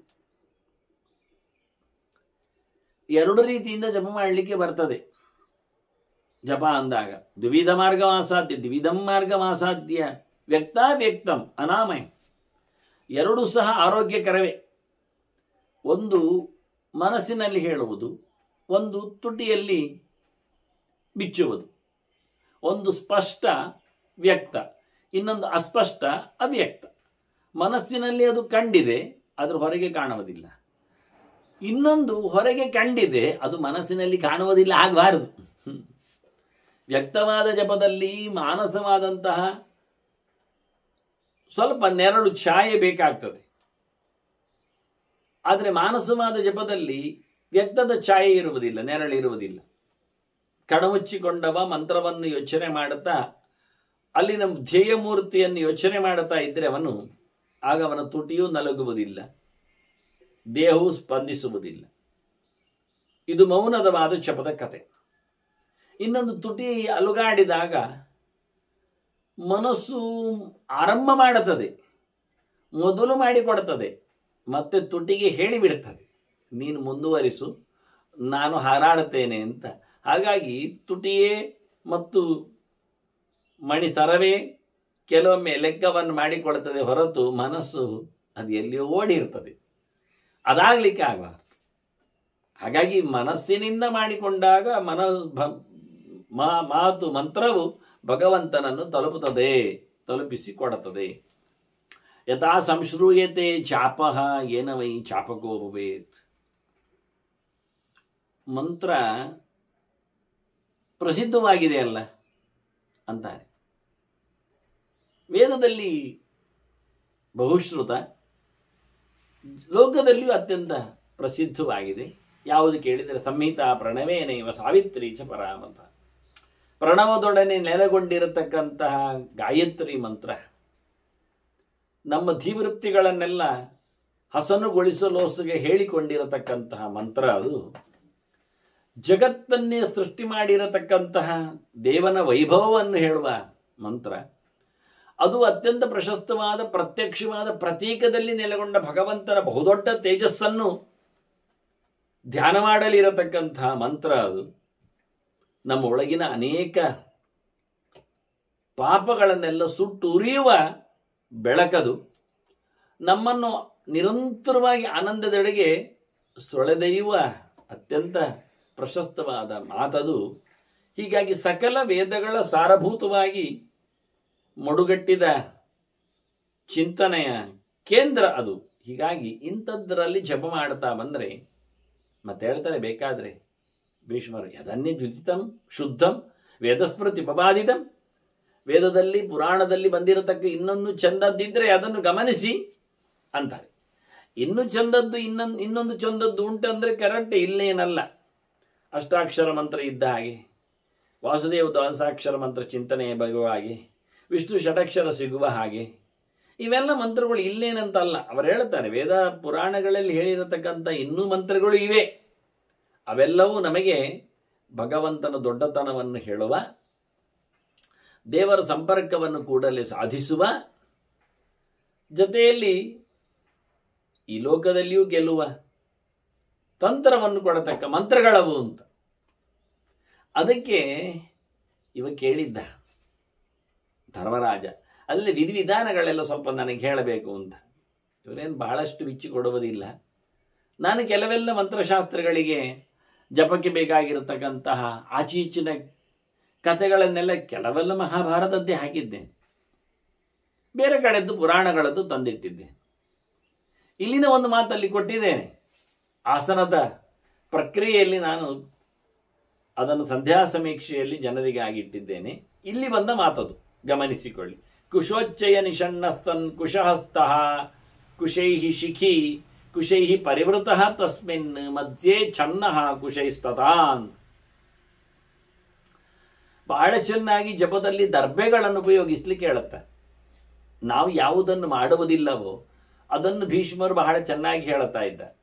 ನಮಗೆ ಯಾವುದರ ಮೇಲೆ ಇವತ್ತು ಅಸಡ್ಡೆಯೋ ತಿರಸ್ಕಾರವೋ ಅಥವಾ ಅದರ ಮೇಲೆ ಏನು ಹೇಳುವ ನಗಣ್ಯತೆ ಅಂತ, ಹೌದು, ಈ ರೀತಿಯಾಗಿ ಇದ್ದುಕೊಂಡಲ್ಲಿ ಅವರು ಹೇಳೋದೇನು ಗೊತ್ತೋ, ಇದು ಮಾತನ್ನು ನಾನು ಸಂಧ್ಯಾ ಸಮೀಕ್ಷೆಯಲ್ಲಿ ಹಾಕಿದ್ದೇನೆ. ಜಪದ ಪೂರ್ವಭಾವಿಯಾಗಿ ತಯಾರಿಯಲ್ಲಿ ಇದು ಬರ್ತದೆ ಅಂತ. ಬಹಳ ವಿಶಿಷ್ಟವಾಗಿದೆ. ನಾನಲ್ಲಿ ಒಂದು ತುಂಬ ವಿಚಾರಗಳನ್ನು ಹಾಕಿದ್ದೇನೆ ದರ್ಬೆಯ ಬಗ್ಗೆ. ಕುಶ ಅಷ್ಟೇ. ಈ ನೆಲದಲ್ಲಿ ನಮಗೆ ಕುಳಿತಾಗ ಸುಖವನ್ನು ತರಲು ಸಹಾಯಕವಾಗುವಂಥದ್ದು ಅಂತ ಅರ್ಥ. ಅದನ್ನೆಲ್ಲ ಅರ್ಥ ಎಲ್ಲ ಬರೀಲಿಕ್ಕೆ ಹೋಗಲಿಲ್ಲ ನಾನಲ್ಲಿ. ಅಥವಾ ಇದನ್ನೆಲ್ಲೂ ಹೇಳಿಬಿಟ್ಟಿದ್ದೇನೋ ಅಲ್ಲ. ಈಗ ಮೊದಲೇ ಹೇಳಿದ್ದು ನಿಮಗೆ ನಾನು. ಕು ಅಂದರೆ ನೆಲ ಅಂತ ಅರ್ಥ ಅಲ್ವಾ? ಕು ಅಂದರೆ ಭೂಮಿ. ಭೂಮಿಗೆ ಹೆಸರು ಕು ಅಂತ. ಕುಜ ಅಂತ ಹೆಸರು ಕೇಳಿದ್ದೀರಲ್ಲ. ಕುಜ ಅಂದರೆ ಮಂಗಳನಿಗೆ ಹೇಳುವಂಥದ್ದು, ಭೂಮಿಯಲ್ಲಿ ಹುಟ್ಟಿ ಬಂದವ ಅಂತ. ಭೂಮಿ ದೇವಿಯಲ್ಲಿ ಭೂತಾಯಿಯಲ್ಲಿ ಹುಟ್ಟಿ ಬಂದವನು ಅಂತ ಭೂಮಿಯ ಮಗವ. ಹಾಗಾಗಿ ಕ್ಯೂ ಅಂದರೆ ಪೃಥ್ವಿ, ನೆಲ. ಅದರಲ್ಲಿ ಶ ಅಂದರೆ ಸುಖ. ನೆಲದಲ್ಲಿ ನಮಗೆ ಸುಖವನ್ನು ಕೊಡುತ್ತದೆ. ನಾವು ಖಾಲಿ ನೆಲದಲ್ಲಿ ಕೂತರೆ ಸುಖ ಆಗುವುದಿಲ್ಲ. ಯಾವುದನ್ನು ಹಾಕಿಕೊಂಡಾಗ ಕೂತರೆ ನಮಗೆ ನೆಲದಲ್ಲಿ ಖುಷಿಯನ್ನು ಕೊಡುತ್ತದೋ, ಸುಖವಾಗಿ ನಾವು ಜಪವನ್ನು ಮುಗಿಸಲು ಅನುಕೂಲವಾಗ್ತದೋ ಅಂಥದ್ದು ದ್ರವ್ಯ ಯಾವುದು ಕೇಳಿದರೆ ಅದು ಕುಶ ಒಂದೇ, ದರ್ಬೆ ಮಾತ್ರವೇ. ಅದು ಎಷ್ಟು ಹಾಕೊಳ್ಳಿಕ್ಕೆ, ಹೇಗೆ ಹಾಕೊಳ್ಳಿಕ್ಕೆ, ಏನೆಲ್ಲ ಕತೆ ಎಲ್ಲ ನೀವು ಸಂಧ್ಯಾ ಸಮೀಕ್ಷೆಯಲ್ಲಿ ನೋಡಿ. ಅದರ ಒಂದು ವೈಭವವೇ ಬರೆದಿದ್ದೆ. ಒಂದು ದೃಷ್ಟಿಯಿಂದ ಕುಶ ಸಮೀಕ್ಷಾ ಇದ್ದಾಗೆ ಅದು. ಇನ್ಯಾರು ಕೊಡದ ಕೆಲವು ಅಪೂರ್ವ ಮಾಹಿತಿಗಳನ್ನೆಲ್ಲ ಅಲ್ಲಿ ಹಾಕಿದ್ದೇನೆ. ಇಲ್ಲಿ ಮಹಾಭಾರತದಲ್ಲಿ ಭೀಷ್ಮರು ಬಂದಾಗ ಒಂದು ಗೆರೆಯನ್ನು ಕೊಟ್ಟು ಹೋಗ್ತಾರೆ ನಮಗೆ. ಅದೊಂದು ಗೆರೆ ಸಾಕಾಗತ್ತೆ. ಕುಶೋಚ್ಚಯ ನಿಷಣ್ಣಃ ಸನ್, ದರ್ಬೆಯನ್ನು ಹಾಸಿಕೊಂಡು ನೆಲದಲ್ಲಿ ಒಂದಿಷ್ಟು, ಎಷ್ಟು ಹಾಕುವ, ಏನು ಲೆಕ್ಕ ಹೇಳೋದು ನಾನು, ಒಂದಿಷ್ಟು ಮುದ್ದೆ ಹಾಕಬೇಕು. ದರ್ಬೆ ಸ್ವಲ್ಪ ದಪ್ಪ ಆಗುವ ಹಾಗೆ, 1 ಇಂಚು ದಪ್ಪ ಬರುವಷ್ಟರ ಮಟ್ಟಿನಲ್ಲಿ, ಅದು 1 ಸೆಂಟಿಮೀಟರ್ ಅದು ದಪ್ಪ ಬರುವ ಹಾಗೆ ನೆಲದಲ್ಲಿ ದರ್ಬೆಯನ್ನು ಹಾಸಿಕೊಳ್ಳಿ ಅಂತ ಹೇಳಿದ್ರು. ಕುಶೋಚ್ಚಯ ನಿಷಣ್ಣಃ, ದರ್ಬೆ ರಾಶಿಯ ಮೇಲೆ ಕೂತ್ಕೊಳ್ಬೇಕಂತೆ ಜಪ ಮಾಡುವಾಗ. ನಮಗೆ ಎಷ್ಟು ಸ್ಕ್ಯಾರ್ಸಿಟಿ, ಬಡತನ ಕೇಳಿದರೆ ಜಪ ಮಾಡುವಾಗ 1, 2, 3 ದರ್ಬೆ ಹಾಕಲಿಕ್ಕೆ ನಮಗೆ ಆಗ್ತಾ ಇಲ್ಲ, ಆಗಿಕೊಳ್ಳುವುದಿಲ್ಲ. ಅದರ ಬದಲಿಗೆ ಮರದ ಮಣೆ ಇಲ್ಲ. ಅದೆಲ್ಲ ವಿಶ್ಲೇಷಣೆ ಮಾಡಿದ್ದೇನಲ್ಲಿ, ಅಲ್ಲೇ ಓದಿಕೊಳ್ಳಿ ಏನಿರ್ತದೆ ಅಂತ. ಅದರಿಂದ ಕುಶೋಚ್ಚಯ ನಿಷಣ್ಣಸ್ತನ್ ಕುಶಹಸ್ತಃ, ಕೈಯಲ್ಲಿ ದರ್ಬೆಯನ್ನು ಇಟ್ಕೊಳ್ಬೇಕು ಜಪ ಮಾಡುವಾಗ. ಅದು ಹಾಗೆ ಎಲ್ಲಿಟ್ಕೊಳ್ಳಿಕ್ಕೆ, ಏನಿಟ್ಕೊಳ್ಳಿಕ್ಕೆ, ಎಷ್ಟು ದೊಡ್ಡದೆಲ್ಲ ಹಾಕಿದ್ದೇನಲ್ಲಿ ಬಿಡಿ. ಆ ಬಳಿಕ ಕುಶೈಹಿ ಶಿಖಿ, ಅವನು ತಲೆಗೂದಲಿನಲ್ಲಿಯೂ ಶಿಖ ಹಾಕುವಲ್ಲಿಯೂ ಕುಶದ್ದೇ, ದರ್ಬೆಯದ್ದೇ ಹಾಕಿಕೊಳ್ಳಬೇಕು ಚಂದ ಮಾಡಿ. ಮತ್ತೆ ಕುಶೈಹಿ ಪರಿವೃತಃ ತಸ್ಮಿನ್, ಸುತ್ತಲೂ ದರ್ಬೆಗಳದ್ದೇ ವ್ಯವಹಾರ. ಕೂತದ್ದು ಮಾತ್ರ ಅಲ್ಲ, ಬದಿಗಳಲ್ಲಿಯೂ ಸಹ. ಮತ್ತೆ ಮಧ್ಯೆ ಚನ್ನಃ, ಅದು ಸುತ್ತ ಕೂತಿದ್ದಾನೆ, ಮಧ್ಯದಲ್ಲಿ ದರ್ಬೆಯಲ್ಲಿ ಕೂತಿದ್ದಾನೆ. ದರ್ಬೈ ಚನ್ನಃ ಕುಶೈಹಿ ಚನ್ನಃ ತತ, ಕುಶಗಳನ್ನೇ ಸುತ್ತಿಕೊಳ್ಳಬೇಕವ, ಬಟ್ಟೆಯನ್ನಾಗಿಸಿಕೊಳ್ಳಬೇಕು. ಬೇಕಾದೊಂದಿಷ್ಟು ದರ್ಬೆ ರಾಶಿಯನ್ನು ಮೈ ಮೇಲೆ ಹಾಕೊಳ್ಬೇಕವ. ಇವರು ಹೇಳಿಕೊಳ್ಳುವ ರೀತಿಯಲ್ಲಿ ನೋಡಿದ್ರೆ ದರ್ಬೆಯ ಮಧ್ಯದಲ್ಲಿ ಮುದ್ದೆಯಲ್ಲೇ ಕೂತ್ಕೊಳ್ಬೇಕವ, ಕಾಣದಂತೆ. ಅಷ್ಟು ಗೌಜಿಯಲ್ಲಿ ದರ್ಬೆಯ ಪ್ರಾಶಸ್ತ್ಯವನ್ನು ಹೇಳುತ್ತಾರೆ. ಈ ನಮೂನೆಯ ಜಪನನ್ನು ನಾನು ನೋಡಲಿಲ್ಲ, ಹೇಳಿದ್ದೇ ಕೇಳಿದ್ದಿಲ್ಲ. ನನ್ನ ಸಂಧ್ಯಾ ಸಮೀಕ್ಷೆಯಿಂದ ಮೊದಲು ಯಾವುದೇ 100 ಜಪದ ಹೊತ್ತಗೆಗಳಲ್ಲಿ 100 ವರ್ಷಗಳಿಂದ ಮುದ್ರಿತವಾದದ್ದು 100 ಜಾತಿಯ ಪುಸ್ತಕಗಳು, 100 ಬಗೆಯಲ್ಲಿ ಬಂದವುಗಳು ಮತ್ತು 10 ಭಾಷೆಗಳಲ್ಲಿ ಹೊತ್ತು ನಿಂತವುಗಳಲ್ಲಿಯೂ ದರ್ಬೆ ಎಣಿಕಲಿಲ್ಲ, ಈ ಗೌಜಿ ಅಲ್ಲಿ ಇರಲಿಲ್ಲ. ಅದಕ್ಕೆ ನಾನು ಅದನ್ನು ತಂದು ಹಾಕಿದ್ದೇನೆ. ಸಂಧ್ಯಾ ಸಮೀಕ್ಷೆಯನ್ನು, ಜಪ ಮಾಡುವ ವಿಧಾನವನ್ನು ಎಷ್ಟು ಗೌಜಿ ಮಾಡಲಿಕ್ಕೆ ಬರ್ತದೆ, ಎಷ್ಟು ಮಾಡಲಿಕ್ಕೆ ಇರ್ತದೆ ಶಾಸ್ತ್ರೀಯವಾಗಿ ಅನ್ನುವುದರ ಬಗ್ಗೆ ಅಲ್ಲಿ ಭಾರಿ ಫೋಕಸ್ ಮಾಡಿದ್ದೇನೆ ನಾನು. ಹಾಗಾಗಿ ಈ ಮಾತೊಂದು ಬಹಳ ಅದ್ಭುತವಾದಂತಹ ಗೆರೆ ಆಗಿದೆ. ಇದನ್ನು ಆದಷ್ಟು ಅಳವಡಿಸಿಕೊಳ್ಳಲಿಕ್ಕೆ ನಾವು ಪ್ರಯತ್ನಿಸಬಹುದು. ಇದರಲ್ಲೇ ಮುಗಿದೋಗಲಿಲ್ಲ, ಅದು ಒಂದು ಮುಖ್ಯ ಅಷ್ಟೇ. ಇನ್ನು ಮುಂದುವರಿತಾರೆ ಭೀಷ್ಮರು. ವಿಷಯೇಭ್ಯ ನಮಸ್ಕುರ್ಯಾತ್. ನಮ್ಮ ತಲೆಯೊಳಗೆ ಏನೇನೋ ಯೋಚನೆಗಳು ಬರ್ತಲ್ಲ, ಅದಕ್ಕೆಲ್ಲ ಕೈ ಮುಗಿದು ಕಳಿಸ್ಬೇಕಂತೆ. ದಮ್ಮಯ್ಯ ಹೋಗು ಮಾರಾಯ, ನೀನು ಬರಬೇಡ ಅಂತ. ಅದರ ಅಭಿಮಾನಿ ದೇವತೆಗಳು ಇರ್ತಾರೆ. ಕೆಲವೊಂದು ಕೆಟ್ಟ ಜಾತಿಗಳು ಬರ್ತವೆ. ಅಪಸರ್ಪಂತು ತೇ ಭೂತಾಹ ಅಂತ ಹೇಳಲಿಕ್ಕುಂಟು. ಅದನ್ನು ಇಲ್ಲಿ ಹೇಳಿದ್ದವರು. ಹೇಳುವಾಗ ನಮಸ್ಕಾರ ಮಾಡಿ ಹೇಳು ಅಂತ. ಅಪಸರ್ಪಂತು ತೇ ಭೂತಾಹ ಏ ಭೂತಾಹ ಭವಿ ಸಂಸ್ಥಿತ ಏ ಭೂತ ಅಂತರಿಕ್ಷಸ್ಥ ಏ ಭೂತ ದಿವಿ ಸಂಸ್ಥಿತ. ಇದು ಅಲ್ಲಿ ಸರಿಕಟ್ಟಲ್ಲಿ ಇಲ್ಲ. ಮತ್ತೆ ಭೂತೋಚ್ಚಾಟನೆ ಕತೆ ಇದನ್ನು ಹೇಳ್ತಾರೆ ಅವರು. ಇವೆಲ್ಲ ನಮಗೆ ಅವರು ತಂದುಕೊಡತಕ್ಕಂತಹ ವಿಷಯಗಳ ಅಭಿಮಾನಿ ದೇವತೆಗಳು. ಅವರಿಗೆಲ್ಲ ಕೈ ಮುಗಿದು ಹೋಗಿ ಮಾರಾಯರೆ ದಮ್ಮಯ್ಯ, ನನಗೆ ನೀವೇನು ತಂದು ಕೊಡಬೇಡಿ. ನನಗೆ ನೋಡಬೇಕಾಗಿಲ್ಲ, ಈಗ ಕೇಳಬೇಕಾಗಿಲ್ಲ, ಈಗ ನನಗೆ ತಿನ್ನಬೇಕಾಗಿಲ್ಲ, ಮೂಸಬೇಕಾಗಿಲ್ಲ, ಮುಟ್ಟಬೇಕಾಗಿಲ್ಲ. ಯಾವುದರ ಗಮನವನ್ನು ನಾನು ಕೊಡುವಂತೆ ಇಲ್ಲಿಗೆ ಜಪಕ್ಕೆ ನಾನು ಓದಿದ್ದೇನೆ ಹೇಳಿ ಅವುಗಳಿಗೆಲ್ಲ ಇಂದ್ರಿಯಗಳಿಗೆ ವಿಷಯಗಳನ್ನು ತಂದುಕೊಡತಕ್ಕಂತಹ ವಿಷಯ ದೇವತೆಗಳನ್ನೆಲ್ಲ ನೆನಪಿಸಿಕೊಂಡು ಪಂಚಭೂತಗಳ ಪ್ರಧಾನರನ್ನೆಲ್ಲ ನೆನಪಿಸಿಕೊಂಡು ಅವರಿಗೆಲ್ಲ ಕೈ ಮುಗಿದುಕೊಂಡು ವಿಷಯಾನ್ನಚ ಭಾವಯೇತ್, ಮತ್ತು ಯಾವುದೇ ವಿಷಯಗಳನ್ನು ತಲೆಯಲ್ಲಿ ಹಾಕೊಳ್ಳಿಕ್ಕಿಲ್ಲ. ಒಂದ್ಸರ್ತಿ ನಮಸ್ಕಾರ ಮಾಡಿ ಕಳಿಸಿಕೊಟ್ಟ ನಂತರ ಅಲ್ಲಿ ತ್ಯಕ್ತ ಮುಗಿದೋಯ್ತು, ಮತ್ತೆ ಅವರು ಬರಬಾರದು. ತದ್ಯಾಧ್ಯಾಯತಿ ಬ್ರಹ್ಮ ಜಪನಮಯಿ ಸಂಹಿತಾಂ ಹಿತಾಂ. ಆನಂತರ ಅತ್ಯಂತ ಪ್ರಧಾನವಾದಂತಹ ಗಾಯತ್ರಿ ಸಂಹಿತೆಯನ್ನು, ವೇದ ಸಂಹಿತೆಯಲ್ಲಿನ ವೇದ ಮಾತೆಯನ್ನು, ಮಂತ್ರ ಮಾತನ್ನು ಬಹಳ ಅದ್ಭುತವಾಗಿ ಜಪಕ್ಕೆ, ಮನಸ್ಸಿನಲ್ಲಿ ಧ್ಯಾನಕ್ಕೆ, ಅದರ ಅರ್ಥದ ಚಿಂತನೆಯಲ್ಲಿ ತೊಡಗಬೇಕವನು. ಸನ್ಯಸ್ಯತ್ಯಥವಾ ತಾಂ ವೈ ಸಮಾಧೋ ಪರ್ಯವಸ್ಥಿತಃ. ಹೀಗೆ ಧ್ಯಾನ ಮಾಡ್ತಾ ಮಾಡ್ತಾ ಮುಂದುವರಿತಾ ಭಗವಂತನ ಎಚ್ಚರವನ್ನು ಸಂಪಾದನೆ ಮಾಡುತ್ತಾ ಭಗವದೇ ಕರಬಣನಾಗಿ ಆ ರೂಪದ ಚಿಂತನೆಯನ್ನು ಮಾಡುತ್ತಾ ಅಲ್ಲಿಗೆ ಶಬ್ದ ಪ್ರಪಂಚವೇ ಒಂದು ಬದಿಗೆ ಸರಿದಾಗಿ ದೇವರು ಮಾತ್ರ ಕಾಣುವಂತೆ, ಅರ್ಥ ಮಾತ್ರ ಅಲ್ಲಿ ಗಮನಕ್ಕೆ ತರುವಂತೆ, ಗುಣಚಿಂತನೆ ಮಾತ್ರ ಅಲ್ಲಿ ಸಾಗುವಂತೆ ಅವನು ಸಮಾಧಿಸ್ಥನಾಗಿ ಬಿಡ್ತಾನೆ. ಹೊರಗಿನ ಪ್ರಪಂಚವನ್ನೇ ಮರಿತಾನೆ, ಬಿಟ್ಟುಕೊಡ್ತಾನೆ. ಮುಂದಕ್ಕೆ ಧ್ಯಾನವನ್ನು ಮಾಡಿಕೊಳ್ಳುವವ ಧ್ಯಾನ ಉತ್ಪಾದಯತ್ಯತ್ರ ಸಂಹಿತಾ ಬಲ ಸಂಶ್ರಯಾತ್. ಗಾಯತ್ರಿ ಮಂತ್ರದ ಏನೊಂದು ಪವರ್ ಇದೆ, ನಿರಂತರವಾಗಿ ಹೇಳಿದ್ದರ ನೆಲೆಯಲ್ಲಿ ಒಳಗಿಂದ ಆತ ಧ್ಯಾನಕ್ಕೆ, ಸಮಾಧಿಗೆ ಅಣಿಯಾಗ್ತಾನೆ, ಗಟ್ಟಿಯಾಗ್ತಾನೆ. ಒಳಗಿನ ಭಗವಂತನ ದರ್ಶನದಲ್ಲಿ ಆತ ಮೈ ಮರಿತಾನೆ. ಮೈ ಮರೆಯುವ ಲೆಕ್ಕದಲ್ಲಿ ಈತನಿಗೆ ಮಂತ್ರ ಜಪವು ಲೆಕ್ಕದಲ್ಲಿ ಮುಂದುವರಿಯುವುದಿಲ್ಲ. ಮಂತ್ರಾರ್ಥಗಳೆಡೆಗೆ ಮನಸ್ಸು ಬಹಳ ಗಟ್ಟಿಯಾಗಿ ಓಡಿದಾಗಲೇನೆ ಮಂತ್ರ ಮುಂದೋಡುವುದಿಲ್ಲ, ಸಂಖ್ಯೆ ಗಮನಕ್ಕೆ ಬರುವುದಿಲ್ಲ. ಅಷ್ಟೇ ಅಲ್ಲದೆ ಈಗ ಮಂತ್ರವೂ ಓಡ್ತಾ ಇಲ್ಲ, ಜಯಮೂರ್ತಿ ಮಾತ್ರವೇ ಕಣ್ಣಿಗೆ ಅಪ್ಪಳಿಸಿಕೊಂಡಿದೆ, ಆವರಿಸಿಬಿಟ್ಟಿದೆ. ಹಾಗಾಗಿ ಮನಸ್ಸು ಹಗುರವಾಗಿ ಭಗವಂತನೆಡೆಗೆ ಪ್ರಸನ್ನತೆಯಲ್ಲಿ ನೆಲೆಗೊಂಡು ಹೇಳುವುದನ್ನು ನಿಲ್ಲಿಸಿದೆ. ಹೌದು ತಾನೆ? ಸರಿಯಲ್ಲವೇ? ಮನಸ್ಸಿನಲ್ಲಿ ಮತ್ತೆ ಎರಡು ವ್ಯಾಪಾರ ಆಗ್ತಾ ಇಲ್ಲ. ಮಂತ್ರ ಓಡ್ತಾ ಇದ್ದದ್ದು, ಮೂರ್ತಿ ಕಾಣ್ತಾ ಇದ್ದದ್ದು, ಈಗ ಮೂರ್ತಿಯೆಡೆಗೆ ಸಾಗಲು ಹೋಗಿ ಮಂತ್ರ ನಿಂತು ಭಗವಂತ ಅದು ನಿಂತಿದೆ ಗೊತ್ತಿಲ್ಲ, ಎಷ್ಟೊತ್ತು ನಿಲ್ಲಬೇಕು ಅಂತಲೇ ಇಲ್ಲ. ಹೀಗೆ ಬಹಳ ಅದ್ಭುತವಾದಂತಹ ಧ್ಯಾನದ ಸ್ಟೇಜ್ ಇದೆ ಅಂತ ಮಂತ್ರದಲ್ಲಿ ಚಿಂತನೆಯನ್ನು ಕೊಡುತ್ತಾರೆ. ಇದರಿಂದ ಶುದ್ಧಾತ್ಮ ತಪಸಾದ ಅಂತಹ ನಿವೃತ್ತ ದ್ವೇಷ ಕಾಮವಾನ್, ಯಾವುದೇ ರೀತಿಯಾದಂತಹ ಉದ್ವೇಗಗಳಿಗೆ ಆವೇಗಗಳಿಗೆ ಆಗ್ತಾ ಮತ್ತೆ ಪಾತ್ರನಾಗುವುದಿಲ್ಲ. ಅಂತಃಕರಣ ಶುದ್ಧ ಆಗ್ತದೆ, ತಿಳಿಯಾಗ್ತದೆ, ಕೇಳಿಕೊಂಡ ಅರ್ಥ ಅದು ಪಸರಿಸ್ತದೆ. ಧಿಯೋ ಯೋ ನಹ ಪ್ರಚೋದಯಾತ್ ಅನ್ನುವ ಹಾಗೆ ಧಿಯ ಸರ್ವೇಂದ್ರಿಯಾಣ್ಯೇವ ಅಂತ ಎಲ್ಲ ಇಂದ್ರಿಯಗಳು ತಮ್ಮ ಕೆಟ್ಟ ಕಥೆಗಳನ್ನೆಲ್ಲ ಕಳೆದು ಬಿಡುತ್ತದೆ. ರಾಗದ್ವೇಷಗಳ ಸಂತೆಯಿಂದ ಆತ ದೂರನಾಗ್ತಾನೆ. ನಿರಂತರವಾದ ಜಪದ ಸಿದ್ಧಿಯಿಂದ ಆತ ಇಂದ್ರಿಯಗಳನ್ನೆಲ್ಲ ತನ್ನ ಅಂಕೆಯಲ್ಲಿ ತರ್ತಾನೆ.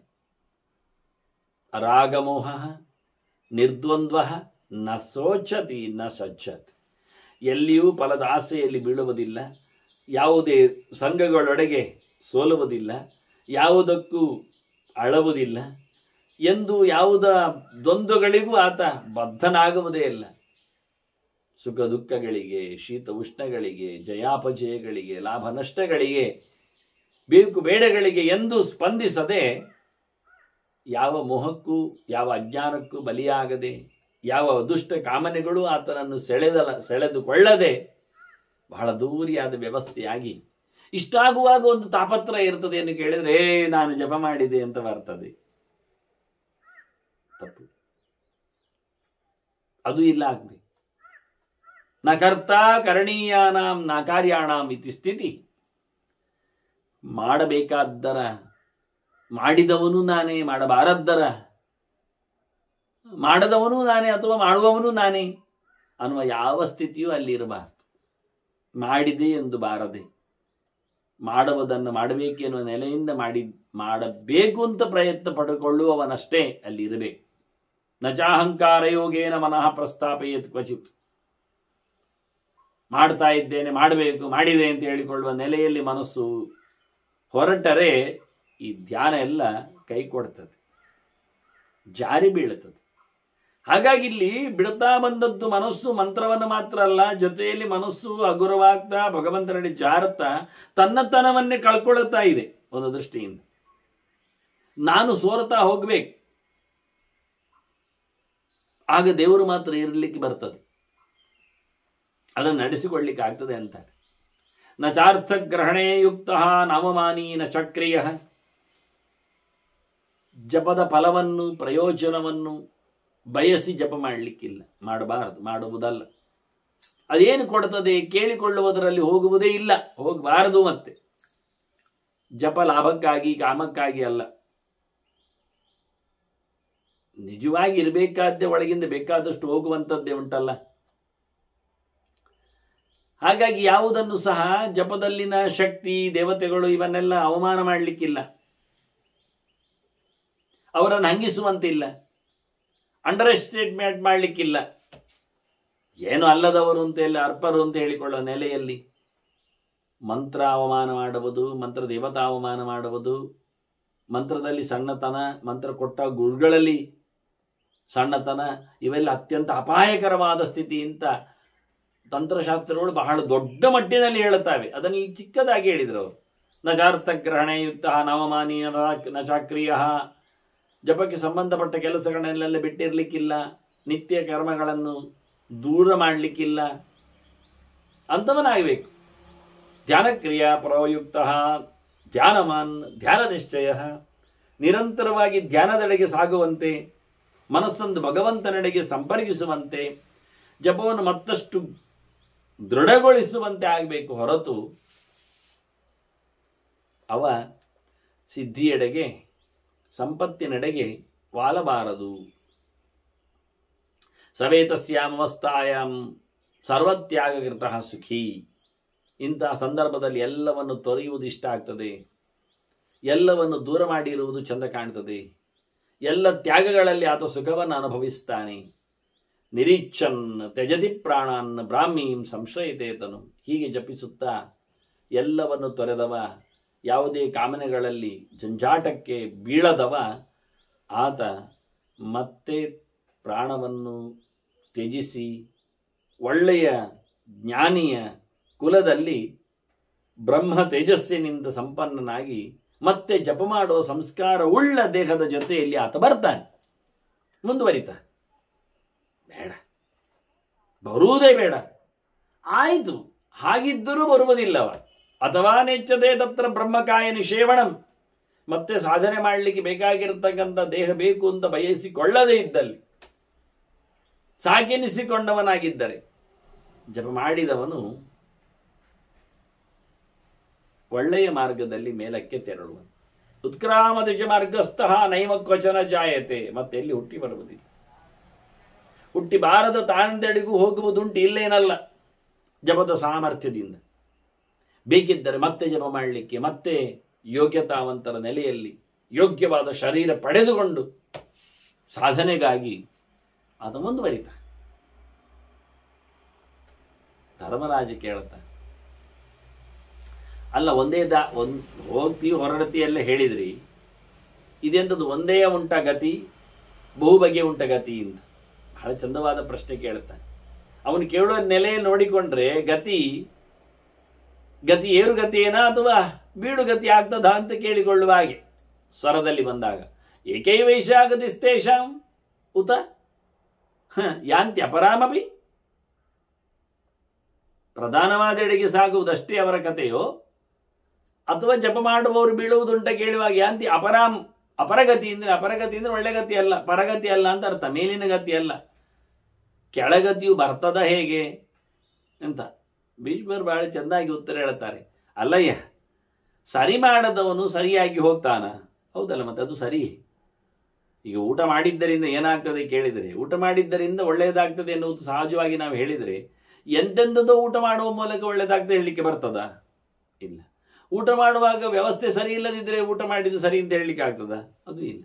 ದ್ರವ್ಯ ದೋಷ ಇರಬಹುದು, ಪಾಕದೋಷ ಇರಬಹುದು, ಭೋಜನದಲ್ಲಿ ಅವ್ಯವಸ್ಥೆ ಇರಬಹುದು. ಆದ್ದರಿಂದ ಊಟದ ಪರಿಣಾಮವನ್ನು ಒಳ್ಳೆಯ ರೀತಿಯಲ್ಲಿ ಪಡೀಲಿಕ್ಕೆ ಆಗುವುದಿಲ್ಲ. ಹೇಗೋ ಹಾಗೆ ಜಪದಲ್ಲಿಯೂ ಎಲ್ಲಿಯೂ ತಪ್ಪಿರಬಹುದು, ಯಾವುದನ್ನೋ ಬಿಟ್ಟಿರಬಹುದು. ಹೀಗಿರುವಾಗ ಅವನು ಎಲ್ಲಿಯೋ ಜಪದಿಂದ ಪೂರ್ಣವಾದ ಫಲಕ್ಕೆ ಸಾಗದೆ ಅವನಿಗೆ ಹೆಚ್ಚು ಕಡಿಮೆ ಆಗಬಹುದು. ಅದರಿಂದ ಬೇರೆ ದಾರಿ ಉಂಟು ಹೇಳ್ತಾರೆ ಭೀಷ್ಮರು. ಏಕದೇಶ ಕ್ರಿಯ ಅತ್ರ ನಿರಯನ್ ಸ ನಿಗಚ್ಚತಿ ಅಂತ. ಒಂದೇ ಮಾಡಿದ, ಪೂರ ಮಾಡಲಿಲ್ಲ.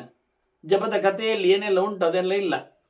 ಯಾವುದು ಒಂದು ಅಂಶವನ್ನು ಮಾತ್ರ ಬಿಟ್ಟಿದ್ದಾನೆ, ಒಂದು ಅಂಶವನ್ನು ಮಾತ್ರ ಮಾಡಿದ್ದಾನೆ, ಒಂದು ಅಂಶವನ್ನು ನೋಡಲಿಲ್ಲ, ಒಂದು ಅಂಶವನ್ನು ಇಷ್ಟಪಡಲಿಲ್ಲ, ಒಂದು ಅಂಶವನ್ನು ನೆಗ್ಲೆಕ್ಟ್ ಮಾಡಿದ್ದಾನೆ. ಜಪಕ್ಕೆ ಸುಮಾರು ಅಂಶಗಳು ಬೇಡ ಇಟ್ಟುಗಳಿಗೆ ದರ್ಬೆಯನ್ನೇ ಹಾಕೊಳ್ಳಿ ಹೇಳಿದ್ರು ಅವರು. ಅದೆಲ್ಲ ಯಾರಿಗೆ ಬೇಕು ಮಾರ್ಯಾರೆ, ಅದು ಬೇರೆ ತೂರಿಸ್ತದೆ ಕೆಲವೊಮ್ಮೆ, ಮತ್ತೆ ಅದು ತರಬೇಕಾಗ್ತದೆ, ಅದು ಪಕ್ಕ ಸಿಗುವುದಿಲ್ಲ ಎಲ್ಲ. ಹಾಗಾಗಿ ಯಾರಿಗೆ ಬೇಕು ಕಂಬಳಿ ಹಾಕ್ಕೊಂಡಿದ್ದೇನೆ, ಗಮ್ಮತ್ತುಂಟು, ಒಳ್ಳೆದುಂಟು, ಬೆಚ್ಚನೆ ಆಗ್ತದೆ, ನೋಡಲಿಕ್ಕೂ ಚಂದ ಕಾಣ್ತದೆ ಹೇಳಿಕೊಂಡರೆ, ಹಾಗೆ ಮಾಡಿಕೊಂಡಿರತಕ್ಕ ಕೆಲಸಗಳಲ್ಲಿ ಜಪದ ಕೆಲಸದಲ್ಲಿ ಏನು ನ್ಯೂನತೆ ಬಂದಾಗ ಆಯಿತು. ಆದ್ದರಿಂದ ಏಕದೇಶ ಕ್ರಿಯ, ಏನೋ ಒಂದು ಮಾಡಿದ ಒಂದು ಬಿಟ್ಟ, ಎಲ್ಲ ಮಾಡಲಿಲ್ಲ, ಸರಿಯಾಗಲಿಲ್ಲ, ಎಲ್ಲವೂ ಕುಳಿತ ಏನೋ ನಡೆಸಿದ. ಹೀಗಾಗಿ ಇಂತಹ ಸಂದರ್ಭಗಳಲ್ಲಿ ಅವನು ನರಕಕ್ಕೆ ಹೋಗ್ತಾನೆ ಅಂತ ಹೇಳ್ತಾನೆ. ಹೇಗೆ ಬಿಟ್ಟಿದ್ದಾನೆ? ಸಾಂಗೋಪಾಂಗ ಆಗಬೇಕು, ಸಾಂಗೋಪಾಂಗ ಮಾಡದಿದ್ರೆ ವ್ಯರ್ಥ ಆಗ್ತದೆ, ಉಪಯೋಗಕ್ಕೆ ಬರುವುದಿಲ್ಲ, ಹೆಚ್ಚು ಕಡಿಮೆ ಆಗ್ತದೆ ಅಂತ. ಆದ್ದರಿಂದ ಒಳ್ಳೆಯ ರೀತಿಯಿಂದ ಮಾಡಲಿಕ್ಕೆ ಉಂಟು. ಅದಕ್ಕೆ ಅವರು ಬಹಳ ಎಚ್ಚರ ಪ್ರವರ್ತಕ ಧರ್ಮಗಳನ್ನು ಹೇಳಿ ಜಪ ಮಾಡಲಿಕ್ಕೆ. ಅವಮಾನೇನ ಗುರುತೆ ನಿರಯಂಸನಿಗಚ್ಚತಿ. ಅವಮಾನ ಮಾಡುತ್ತಾ ಮಾಡಿ ಹಿಂದೆ ಹೇಳಿದ ನಾವಮಾನೇನ ಚಾಕ್ರಿಯ ಅಂತ ಹೇಳಿದ ಭೀಷ್ಮ. ಮಂತ್ರಕ್ಕೆ ಅವಮಾನ ಮಾಡಲಿಕ್ಕಿಲ್ಲ, ಮಂತ್ರ ದೇವತೆಯನ್ನು ತಿರಸ್ಕರಿಸುವಂತಿಲ್ಲ, ಮಂತ್ರ ಕೊಟ್ಟವನನ್ನು ಕಮ್ಮಿ ಅಂತ ಹೇಳಿಕೊಳ್ಳುವಾಗಿಲ್ಲ. ಗೌರವಯುತವಾಗಿ ಮಂತ್ರ ಪಡೆದ ಬಳಿಕ ಅವನ ಮೇಲೆ ಗೌರವವನ್ನು ಉಳಿಸಿಕೊಳ್ಳಬೇಕು. ಮಂತ್ರ ಅಂದರೆ ಖಾಲಿ ಕಿವಿಯಲ್ಲಿ ಕೊಟ್ಟಿರತಕ್ಕಂಥ ಗುಟ್ಟಿನ ಸಂಗತಿ ಮಾತ್ರ ತಿಳ್ಕೊಳ್ಬೇಡಿ. ಮಂತ್ರ ಅಂದರೆ ಮಾತು ಹೌದು, ಅವನನ್ನು ಉದ್ಧಾರ ಮಾಡುವಂಥದ್ದು. ಅದನ್ನು ಏನು ಉಪದೇಶ ಕೊಟ್ಟರು ಸಹ, ಪಡೆದರೂ ಸಹ ಅವನು ಗುರುಗಳ ಮೇಲೆ ಭಕ್ತಿ ನಮ್ರನಾಗಿ ಇರಬೇಕು. ಅವನು ಕೊಟ್ಟಿರತಕ್ಕಂಥ ಮಂತ್ರ ದೇವತೆಯ ಮೇಲೆ ಪರಿಪೂರ್ಣವಾದ ತನ್ನ ಸಮರ್ಪಣೆಯನ್ನು ನಡೆಸಿಕೊಂಡಿರಬೇಕು. ಆದ್ದರಿಂದ ಬಹಳ ಚೆನ್ನಾಗಿ ಮಂತ್ರವನ್ನು ಗಮನಿಸಿಕೊಂಡರೆ ಮಾತ್ರ ಅವನು ಉತ್ತಮ ಲೋಕವನ್ನು ಪಡಿತಾನೆ, ಇಲ್ಲದಿದ್ದರೆ ಅವನು ನರಕಕ್ಕೆ ಹೋಗ್ತಾನೆ. ನತುಷ್ಯತಿ ನಶೋಚತಿ. ಜಪ ಮಾಡುವುದಕ್ಕೆ ಸಿಕ್ಕದಿದ್ದಾಗ ಅವನಿಗೆ ಆಗಲಿಲ್ಲ ಹೇಳಿ ಅವನಿಗೆ ಬೇಸರ ಇಲ್ಲ, ಅಯ್ಯೋ ಮಾಡಲಿಕ್ಕೆ ಆಯ್ತಲ್ಲ ಹೇಳಿ ಗಮ್ಮತ್ತು ಪಡುವುದಿಲ್ಲ. ಇಂಥ ನಮೂನೆಯವರನ್ನು ಕಟ್ಟಿಕೊಂಡು ಎಂತ ಮಾಡುವುದು ಕೇಳ್ತಾನೆ. ಅಂಥವನು ನರಕಕ್ಕೆ ಹೋಗುದಲ್ಲ. ಮಂತ್ರದ ಮೇಲೆ ಅವನ ವಿಶ್ವಾಸ ಇಲ್ಲ, ಮಂತ್ರದ ಮೇಲೆ ಎತ್ತರದ ಪ್ರಜ್ಞೆ ಇಲ್ಲ ಅವನಿಗೆ. ಇವತ್ತು ಜಪ ಮಾಡಲಿಕ್ಕೆ ಆಗಲಿಲ್ಲ ಅಥವಾ ಯಾರು ಹೇಳಿಕೊಟ್ಟವನು ಮಾಡಲಿಲ್ಲ, ಪರವಾಗಿಲ್ಲ, ಇದು ಒಳ್ಳೆ ಆಯ್ತಲ್ಲ. ಅದರ ಮೇಲೆ ಉದಾಸೀನ ಭಾವ ಅವನಿಗೆ, ಅದ್ರ ಮೇಲೆ ಬೇಸರವೇ ಇಲ್ಲ. ಮಾಡಿದ, ಸಿಕ್ಕಿದು, ಆಯಿತು, ಖುಷಿ ಆಯ್ತು, ಇವತ್ತೊಂದಿಷ್ಟು ಜಪ ಮಾಡುವ ಅವಕಾಶ ಸಿಕ್ಕಿದ್ದು, ನೆನಪಾಯಿತು, ಜಪಕ್ಕೆ ಅನುಸಂಧಾನಕ್ಕಿಂತ ಮಾತುಗಳು ಬಂದವು, ಅದು ಮಾಡೋದಿಲ್ಲ. ಯಾರು ಜಪ ಮಾಡ್ತಾ ಸಂಭ್ರಮಿಸಿಕೊಳ್ಳುವುದಿಲ್ಲ, ಯಾರು ಜಪ ತಪ್ಪಿ ಹೋದಾಗಿ ಯಾರು ಬೇಸರ ಪಟ್ಟುಕೊಳ್ಳುವುದಿಲ್ಲ, ಅಂಥವನು ನರಕಕ್ಕೆ ಸೇರುತ್ತಾನೆ, ಉದ್ಧಾರ ಆಗುವುದಿಲ್ಲ. ಅದನ್ನು ಜಪ ಮಾಡ್ತಾ ಆದ ಬಳಿಕ ಅದನ್ನು ಅನುಭವಿಸಿಕೊಂಡು ಖುಷಿ ಪಡಬೇಕು. ಆಯ್ತಲ್ಲ, ಆಗಿ ಹೋಯ್ತಲ್ಲ, ಆಗುವಂತೆ ವ್ಯವಸ್ಥೆ ಆಯ್ತಲ್ಲ, ಅಂತ ಅನುಕೂಲ ದೇವತೆಗಳು ಮಾಡಿಕೊಟ್ರಲ್ಲ ಅಂತ. ಅಯ್ಯೋ ಇವತ್ತು ಆಗಲಿಲ್ಲ, ರೋಗ ಬಂದಿತ್ತು, ತೊಂದರೆಗೆ ಒಳಬಿದ್ದೆ, ಕಷ್ಟ ಆಗಿ ಹೋಯಿತು, ಸಮಯ ಸಿಕ್ಕಲಿಲ್ಲ ಅನ್ನುವ ಬೇಸರ ಇದ್ದಾಗ ಮಂತ್ರವನನ್ನು ಮಾತಾಡಿಸ್ತದೆ. ಅದು ಹೆಚ್ಚು ಸಮಯ ಹಾಗೆ ಆಗ್ತದೆ ಯಾವಾಗಲೂ. ಅದು ತಪ್ಪು. ಬೇರೆ ಯಾವುದೋ ದೊಡ್ಡ ಕೆಲಸಗಳಿರ್ತಾವೆ, ನಿತ್ಯದ ಅನುಷ್ಠಾನಗಳು ನಿಂತೋಗಿರ್ತಾವೆ, ಏನು ತೊಂದರೆ ಇಲ್ಲ, ಅದು ಇತ್ತಲ್ಲ ಸಾಕು ಅಂತ, ಅದು ತಪ್ಪು. ಹಾಗೆ ಮಾಡಲಿಕ್ಕಿಲ್ಲ. ಆದ್ದರಿಂದ ಯಾವತ್ತೂ ಸಹ ನಿತ್ಯದ ಕ್ರಿಯೆಗಳಲ್ಲಿ ಭಗವದೆಚ್ಚರವನ್ನು ಸಂಭ್ರಮಿಸಿಕೊಂಡು ನಡೆಸಿಕೊಡಬೇಕು. ಮತ್ತೆ ಇನ್ನೂ ಒಂದುಂಟು, ಯಾವುದು ಕೇಳಿದರೆ ಅಹಂಕಾರ ಕೃತಶ್ಚೈವ ಅಂತ ಇನ್ನು ಹೇಳಿದರು ಅವರು. ನಾನು ಮಾಡ್ತಾ ಇದ್ದೇನೆ ಅನ್ನತಕ್ಕಂಥ ಬೂಟಾಟಿಕೆಯಲ್ಲಿ ಮಾಡಿದರೆ ಮಂತ್ರ ಫಲ ಕೊಡುವುದಿಲ್ಲ, ಆಗಲಿಕ್ಕಿಲ್ಲ, ಅದಕ್ಕೆ ಅದು ಇಷ್ಟಪಡುವುದಿಲ್ಲ. ಪರಾಮಮಾನಿ ಪುರುಷ, ಮತ್ತೆ ದೊಡ್ಡವರನ್ನೆಲ್ಲ ಹಂಗಿಸುವವ, ಒಂದು ದೃಷ್ಟಿಯಿಂದ ಮಂತ್ರ ಕೊಟ್ಟವರಿಗೆ ಸಮಾನರಾದವರು, ಅಂಥವರನ್ನೆಲ್ಲ ಅವನು ಯಾರು ಬೈದುಕೊಳ್ಳುತ್ತಾನೆ, ಉತ್ತಮನಾದ ದೇವರಿಗೂ ಬೈಯುವವನು. ಉತ್ತಮರಲ್ಲಿರತಕ್ಕ ಭಗವಂತನನ್ನು ವಿರೋಧಿಸಿಕೊಂಡದ್ದರಿಂದ ಅವನಿಗೆ ಮಂತ್ರ ಫಲ ಕೊಡುವುದಿಲ್ಲ. ಅದನ್ನ ಯಾರ ಮೇಲೂ, ಉತ್ತಮರ ಮೇಲೆ ಯಾವತ್ತೂ ಸಹ ಜ್ಞಾನಿಗಳ ಮೇಲೆ ಇವನಿಗೆ ಯಾವುದೇ ರೀತಿಯಾಗಿರತಕ್ಕ ಈರ್ಷ್ಯಾದಿಗಳು ಬರಬಾರದು. ಹಾಗಿದ್ದರೆ ಅವು ಮಾಡುತ್ತಿರತಕ್ಕಂಥ ಜಪಕ್ಕೆ ಬೆಲೆ ಬರ್ತದೆ, ವ್ಯಾಲ್ಯೂ ಇರ್ತದೆ. ಅವಿದ್ಯಾಪೂರ್ವಕಂ ಜಾಪ್ಯಂ ಕುರುತೆ ಎಷ್ಟ ಮೋಹಿತಃ, ಏನೋ ಯೋಚನೆಗಳಲ್ಲಿ ಮಾಡುವುದು, ವಿಷಯಗಳ ಸಂಪರ್ಕಗಳಲ್ಲಿ ಮಾಡುವುದು, ಥಾಟ್ ವೇವ್ಸ್ಗಳೆಲ್ಲ ಬೇರೆ, ಇಲ್ಲಿ ತುಟಿಯಲ್ಲಿ ಮಾತ್ರ ಏನೋ ಹೋಗ್ತಾ ಇರ್ತದೆ. ಇಂಥವರಿಗೆ ಅಂಥದ್ದೇ ಆಗ್ತದೆ. ಯತ್ರ ಅವಿದ್ಯಾಂಸ ಕುರುತೆ ತತ್ರ ತತ್ರ ಉಪಪದ್ಯತೆ.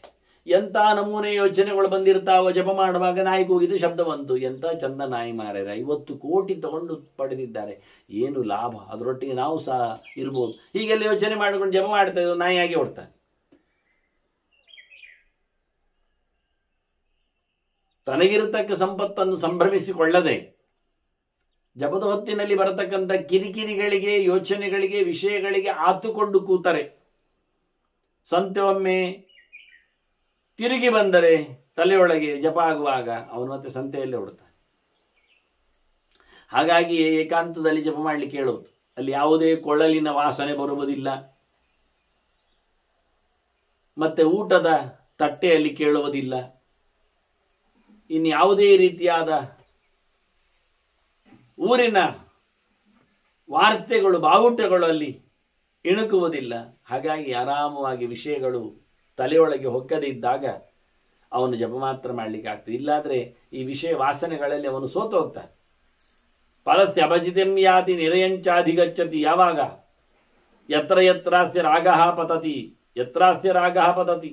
ಏನೇನೋ ಆಸೆಗಳು, ಆಕಾಂಕ್ಷೆಗಳು, ಬಯಕೆಗಳು, ಭೋಗ ಲಾಲಸ್ಯಗಳು, ಬೇಕುಗಳು, ಫಲಗಳ ಬಗ್ಗೆ ಆಸಕ್ತಿಗಳು ಇವೆಲ್ಲ ಮಾಡ್ತಾ ಇದ್ರೆ ಜಪ ಮಾಡುವಾಗ ಅದು ಸಿಗಲಿ, ಇದು ಆಗಲಿ, ಅದು ಬೇಕು, ಇದು ಬೇಕು, ಎಲ್ಲ ತಲೆಯಲ್ಲಿ. ಯಾಕೆಂದ್ರೆ ಜಪ ಮಾಡುವಾಗ ಕೆಲವರಿಗೆಲ್ಲ ದೇವಸ್ಥಾನಕ್ಕೆ ಹೋಗುವಾಗ 100 ಪಟ್ಟಿಗಳು ತಲೆಯಲ್ಲಿ ಬರ್ತಾವೆ. ಯಾಕೆ? ದೇವರಲ್ಲಿ ಕೇಳಲೇಬೇಕು, ದೇವರಲ್ಲಿ ಕೇಳುವುದರಲ್ಲೇ ಆಸಕ್ತಿ ಇರಬೇಕು, ಮತ್ತು ಯಾರಲ್ಲಿ ಕೇಳುವುದಿಲ್ಲ ಹೇಳಿಕೊಂಡು. ಹಾಗಾಗಿ ಅವನಿಗೆ ಕಾಮನೆಗಳ ಸಂತೆಯಲ್ಲೇ ದೇವರ ಎದುರು ಕಾಣುವುದರಿಂದ ದೇವರೇ ಕಾಣುವುದಿಲ್ಲ. ಅವನಿಗೆ ಬೇಕುಗಳದ್ದೇ ಸಾಮ್ರಾಜ್ಯ ಆಗಿರ್ತದೆ. ಒಂದು ದೇವರ ಮಾತು ಮಂತ್ರ ನೆನಪಾಗುವುದಿಲ್ಲ, ಬಾಯಲ್ಲಿ ಬರುವುದಿಲ್ಲ. ಮತ್ತೆ ಕೇಳ್ತಾರೆ ಅಲ್ಲಿ ಕೂತವರು ಕೆಲವೊಮ್ಮೆ ಅಜ್ಜಂದಿರು ಎಲ್ಲ ತೀರ್ಥಕ್ಕೋ ಪ್ರಸಾದಕ್ಕೋ ಗಂಧಕ್ಕೋ ಬೂದಿಗೋ ಎಲ್ಲ ಬಿದ್ದವರು ಇರ್ತಾರೆ. ಅಲ್ಲಿ ಅವರು ಹೇಳ್ತಾರೆ, ಏನು ಕೇಳಿದೆ ದೇವರಲ್ಲಿಂದ? ಕೇಳಲಿಕ್ಕೆ ಬಂದದ್ದಲ್ಲ, ದೇವರನ್ನು ನೋಡಲಿಕ್ಕೆ ಬಂದ, ದೇವರನ್ನು ಹೇಳಲಿಕ್ಕೆ ಬಂದದ್ದು. ಅದು ಬಿಟ್ಟು ಇವರು ನೀನು ಏನು ಕೇಳಬೇಕು ಗೊತ್ತುಂಟಾ ದೇವರಲ್ಲಿ, ಇವರು ಬೋಧ ಕೊಡೋದು ಅವನಿಗೆ.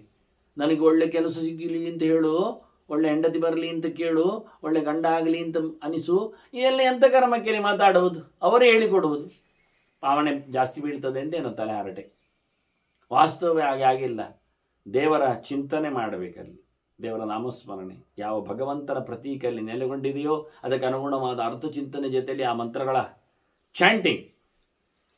ಏನೇನು ಯಾವ್ಯಾವುದೋ ಇವತ್ತೆಲ್ಲ ದೇವಾಲಯಗಳಲ್ಲಿ, ದೇವಸ್ಥಾನಗಳಲ್ಲಿ ದೇವರ ಕಾಣುವ ದರ್ಶನಕ್ಕೆ ಬಂದಾಗೆಲ್ಲ ಏನೇನೋ ಕಾರ್ಯಕ್ರಮಗಳು. ಅದರಲ್ಲೇ ಸೋತಿರುತ್ತಾರೆ. ಅದ್ಯಾವುದು ಇರದಂತೆ ಸೈಲೆಂಟಾಗಿ ನಾನು ಮತ್ತು ದೇವರು ಅಷ್ಟೇ ತಾನೇ ಬರುವಂತೆ ಆದರೆ ಅದು ನಿಜವಾಗಿ ಮಂತ್ರವನ್ನು ಅರಳಿಸ್ತದೆ, ಮಂತ್ರವನ್ನು ತಂದಿರುತ್ತದೆ. ಹೀಗಾಗಿ ಬಹಳ ಚಂದವಾಗಿ ಯಾವ್ಯಾವುದೋ ರಾಗಗಳೆಡೆಗೆ ಓಡದೆ, ಬಯಕೆಗಳನ್ನು ಒಪ್ಪಿಕೊಳ್ಳದೆ ಜಪಿಸುವವನಿಗೆ ಅನುಕೂಲ ಆಗ್ತದೆ. ಇಲ್ಲಾದರೆ ಅವನು ಫಲದಿಂದ ಚ್ಯುತನಾಗ್ತಾನೆ, ನರಕಕ್ಕೆ ಬೀಳುತ್ತಾನೆ ಬೇಡಿಕೊಂಡದ್ದಕ್ಕೆ. ದುರ್ಬುದ್ಧಿ ಅಕೃತ ಪ್ರಜ್ಞ ಚಲೇ ಮನಸ್ಸಿ. ಎಷ್ಟ ಸಹ ಯಾರು ನಿಜವಾಗಿ ಅಲುಗಾಡುವ ಚಲೇ ಮನಸ್ಸಿ ತಿಷ್ಠಾತಿ, ಬುದ್ಧಿ ಭ್ರಮಣೆಗೊಳಗಾಗಿದ್ದಾನೆ, ಚಂಚಲವಾದ ಮನಸ್ಸಿನಲ್ಲಿ ಜಪ ಮಾಡ್ತಾ ಇದ್ದಾನೆ, ಕೆಟ್ಟ ಬುದ್ಧಿಯಿಂದ ಮಾಡ್ತಾನೆ, ಯಾರನ್ನು ಉರುಟು ಮಾಡುವ, ಯಾರನ್ನು ಮುಗಿಸಿ ಬಿಡುವ ಯೋಚನೆಗಳಲ್ಲಿ ಜಪ ಮಾಡುತ್ತಾನೆ. ಒಳ್ಳೆ ಚಿಂತನೆ ಮಾಡಿಕೊಳ್ಳದೆ, ಕಲಿಯದೆ, ಕೇಳದೆ, ಅರ್ಥ ಆಗಿಸಿಕೊಳ್ಳದೆ ಮಾಡ್ತಾ ಇದ್ದಾನೆ. ಅರ್ಥವಿಲ್ಲದ ಮಂತ್ರಗಳೆಡೆಗೂ ನನ್ನ ತಾಲಿಕೆಯನ್ನು ಓಡಿಸ್ತಾನೆ. ಇಂಥ ಕಥೆಗಳಲ್ಲೆಲ್ಲ ಅವನು ಖಂಡಿತವಾಗಿ ನರಕಕ್ಕೆ ಹೋಗುವುದಲ್ಲವೇನು ಕೇಳ್ತಾನೆ. ಯೋರ್ಥಜ್ಞೈತ್ ಸಕಲಂ ಭದ್ರಮಷ್ಟತೆ ಅಲ್ವಾ? ತಿಳಿದಾಗಷ್ಟೇ ಅವನು ಪರಿಪೂರ್ಣವಾದ ಎಚ್ಚರದಿಂದ ಫಲವನ್ನು ಪಡಿತಾನೆ, ಹೊರತು ಇಲ್ಲಾದ್ರೆ ಹೇಗೆ ಪಡೀಲಿಕ್ಕೆ ಸಾಧ್ಯ? ಅದನ್ನ ಜಪ ಮಾಡುವ ಬಲಾತ್ಕಾರದಲ್ಲೆಲ್ಲ ಮಾಡಲಿಕ್ಕಿಲ್ಲ. ವಾಸ್ತವವಾಗಿ ದೃಢಗ್ರಾಹಿ ಕರೋಮೀತಿ ನ ಸಂಪೂರ್ಣೋ ನ ಚಾಯುಕ್ತ,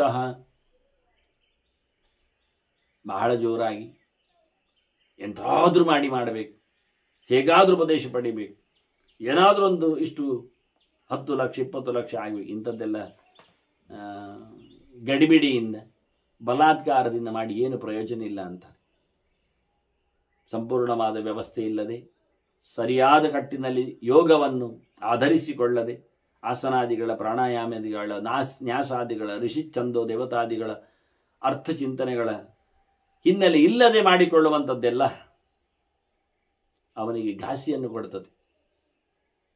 ಆದ್ದರಿಂದ ಅವರು ಎಷ್ಟು ಚೆನ್ನಾಗಿ ಉಪಾಸನೆ ಮಾಡಿದವನ ಎತ್ತರವನ್ನು ಪಡಿತಾರೆ ಎಂದು ಭೀಷ್ಮರು ಹೇಳುವಾಗ ಒಂದು ಮಾತು ಹೇಳಿದರು. ಮುಖ್ಯವಾಗಿ ಆತ್ಮಬುದ್ಧಿ ಸಮಾಸ್ತಾಯ ಶಾಂತಿ ಭೂತಃ ನಿರಾಮಯ ಅಮೃತಂ ವಿರಜಾಹ ಶುದ್ಧಮಾತ್ಮಾನಂ ಪ್ರತಿಪದ್ಯತೆ ಅಂತ. ಜಪ ಮಾಡುವವನು ಜಪ ಮಾಡುತ್ತಾ ಶುದ್ಧನಾಗಬೇಕು, ಇಲ್ಲಿನ ಕಷ್ಟ ಕೋಟೆಲುಗಳಿಂದ ದೂರನಾಗಬೇಕು, ಶುದ್ಧನಾದ ಭಗವಂತನನ್ನು ಪಡೆಯುವಂತಿರಬೇಕು. ಮೊದಲು ತಾನು ತಿಳಿಯಾಗಿ ಸುಖವನ್ನು ಪಡೆಯುವ ಯೋಗ್ಯನಾಗಿ, ಹೊರಗಿನ ಎಲ್ಲ ರೋಗ ರುಚಿನೆಗಳಿಂದ ದೂರನಾಗಿ, ಸಂಸಾರದಿಂದ ಆತ ಮುಕ್ತನಾಗಿ ನೆಲೆಗೊಂಡಾಗ ಹೇಗೆ ಅಮೃತತ್ವವನ್ನು ಪಡಿತಾನೆ ಅಂತ ಹೇಳಿರ್ತಾರೆ. ಆ ರೀತಿಯಾಗಿ ಜಪದಲ್ಲಿನ ಅನೇಕ ತಪ್ಪುಗಳನ್ನೆಲ್ಲ ಬದಿಗೆ ಸರಿಸಿ, ನೇರ್ಪುಗೊಳಿಸಿ, ಓರಣಗೊಳಿಸಿ ಒಂದೊಮ್ಮೆ ಜಪ ಮಾಡಿದರೆ ಅಂತಹ ಜಪದಿಂದ ಆರೋಗ್ಯ ಸ್ಥಾನ ಆತನಿಗೆ ಸಂಪಾದನೆ ಆಗ್ತದೆ. ಹೀಗೆ ಅನೇಕ ರೀತಿಗಳಲ್ಲಿ ಜಪದ ಆವಿಷ್ಕಾರವನ್ನು ಈ ಬಾರಿ ಭೀಷ್ಮರು ಧರ್ಮರಾಜನು ಹೇಳಿದ್ದಾರೆ. ಇನ್ನೂ ಕೆಲವು ಚಿಂತನೆಗಳನ್ನು ಆತನಿಗೆ ಸೂಕ್ಷ್ಮವಾದ ವಿಚಾರಗಳಲ್ಲಿ ಭೀಷ್ಮರು ಅನುಸಂಧಾನವನ್ನು ಕೊಡ್ತಾರೆ. ಅದನ್ನು ಮತ್ತೆ ಸೇರಿದಾಗ ತಿಳಿಯುವ. ವಂದನೆಗಳೊಂದಿಗೆ ಶ್ರೀಕೃಷ್ಣಾರ್ಪಣಮಸ್ತು. ನಾರಾಯಣ ನಾರಾಯಣ ನಾರಾಯಣ.